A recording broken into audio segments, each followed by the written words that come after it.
Hello everyone and welcome to the Peugeot 3008. Yes, it's another SUV, and yes, this version has been on sale since 2016, but there's not a hint of aging on its striking exterior or super contemporary cabin.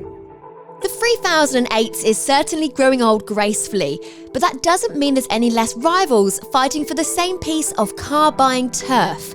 There's the Kia Sportage, Nissan Qashqai and SEAT Ateca, the first two having recently been updated with brand new models. So has the 3008 got the substance to back up its eye-catching looks? And should you consider buying one over similarly priced rivals? I'm Hope Ellen and this is another Parker's Cars review. Before we get started, don't forget to click subscribe and press that little bell icon as well so you get a notification every single time we post a new video. You want to be up to speed, don't you?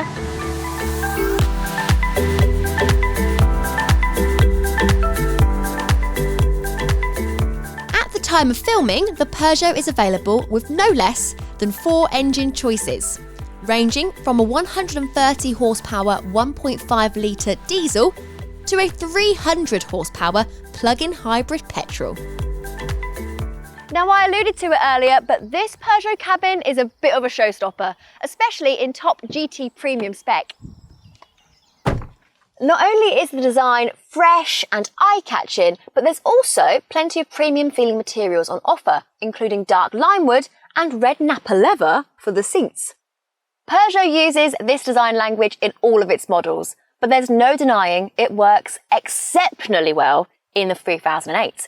From the piano-style switches on the centre console to the luxurious feeling gear lever and funky ambient lighting, it's streets ahead of more mundane rivals.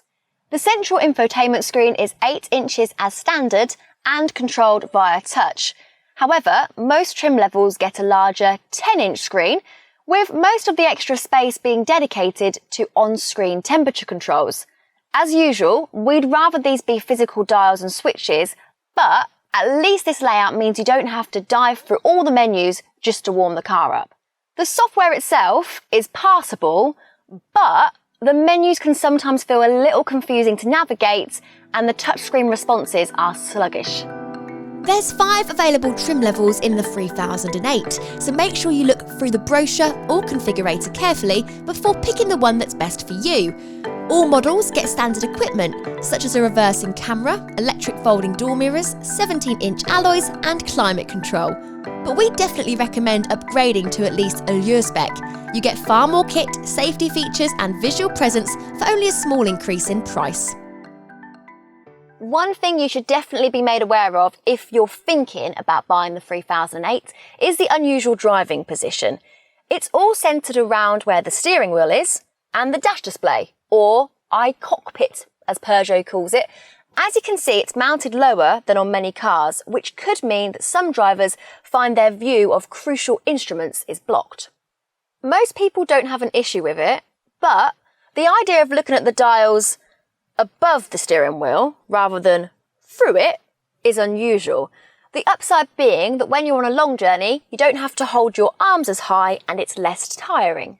The iCockpit itself has a slick range of graphics, but what we have noticed is it attracts glare from the sun, especially on pre-2020 facelift models. Aside from a pokey glove box, storage space up front is strong. You've got 2 cup holders, a tray for your phone and sizable door pockets. What's more, I really like the split centre armrest. Ta-da! Easy to open while on the move, and the sheer amount of storage space it's hiding underneath. Dive into it. It's very useful. Entry into the back seats is really easy thanks to wide opening doors. Perfect for loading a child seat in. Once you're back here, passenger space is pretty good, but not as generous as, say, a Skoda Karoq. That's especially the case if you go for the panoramic sunroof. Yes, it lets a lot of glorious light in, but the drawback is greatly reduced headroom. All 3008s get rear door pockets and map pockets on front seat backs, but if you want USB sockets, you will need to go for the GT trim or above. Regular petrol and diesel 3008 models get a well-proportioned 520-litre boot with an adjustable height floor. That, in its lowest setting, increases space by 71 litres. However, if you have a hybrid model, like this one, the floor is fixed and boot space shrinks to 395 litres. Also note that the seats fold down in a 60-40 split rather than the more flexible 40-20-40 arrangement. Here at Parker's Cars, we've developed a quick usability test to check all of our motors, and it's called Hope's Car Olympics. My name is obviously Hope, and you'll know that if you're already subscribed. So against the clock, I've got to fold down the rear seats so they're flat, tune in the radio to Absolute FM, our favourite, and I've also got to set the sat-nav to take me to Buckingham Palace. But how quickly can I do it in the Peugeot 3008? Go! We're going to the rear first! Pull the lever. Whoa! Springerson, that was very energetic. So be careful with that. Might knock you out. Next one. Again with a spring. Wow! They're flat. Shut that. In the passenger seat to save some time. Squish in there.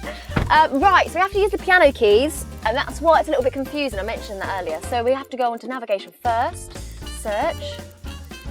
It's weird from this angle because the infotainment system is pointing directly over there. Buckingham Palace, it's not liking my speed. Come on, Victoria, London Road, I think. Okay. Calculating. Still calculating. There we go, thank you very much. Now we're going to go on the other piano key for music, go onto list, scroll all the way up. Which one is it? Absolute Radio. Here's your proof. Don't wanna say goodbye. Oh, bit emotional, I think that was the fastest one I have done yet. That was so easy. I know we mentioned earlier on about the menus being quite complicated, but once you get used to using these piano keys to get around, it does make it really easy. The doors made the folding down of the seats easier as well. So all in all, a very fun Hope's Car Olympics. Now let's see what this is like to drive. Now you know me, I'm a lady of the people, but on this occasion, the car I'm driving is the most powerful and the most expensive 3008 on sale. It's the 1.6 litre petrol engine with 2 electric motors, one on the front axle and one on the back. That means all-wheel drive capability and a combined output of 300 horsepower, enough to get this sensible family SUV from 0 to 62 miles per hour in just 5.9 seconds. It really does take you by surprise how much speed it's got.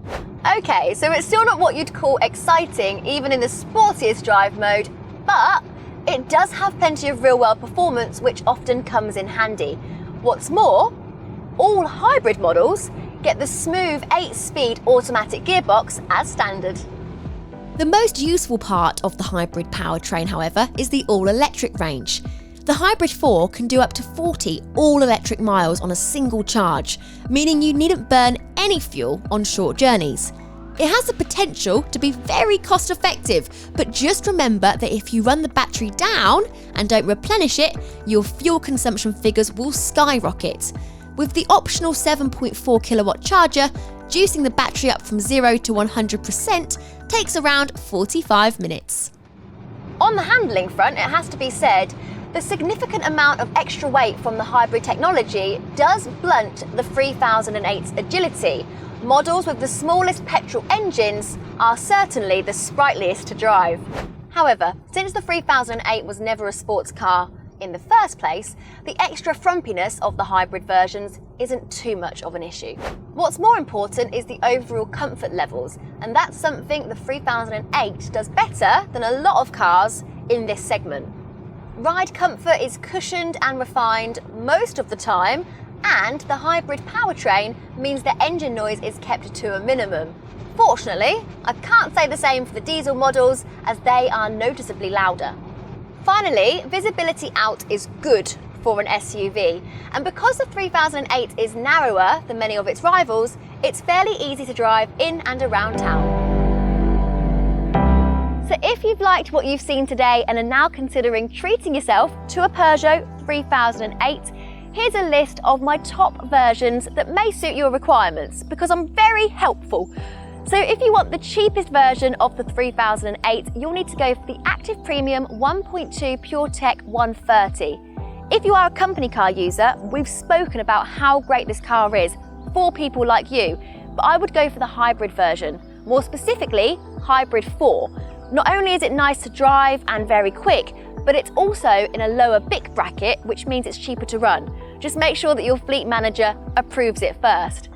Finally, if you want the performance model, I would go for the Hybrid 4 again, which is called the GT Hybrid 4 300 EAT 8.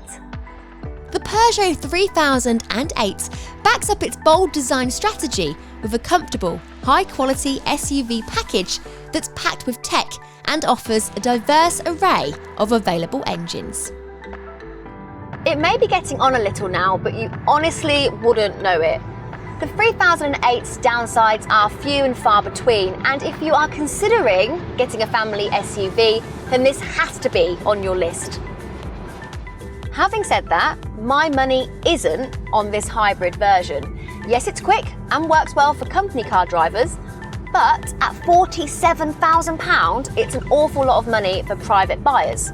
Therefore, I reckon a GT spec car with the 130 horsepower petrol engine is where you'll get the best bang for your buck.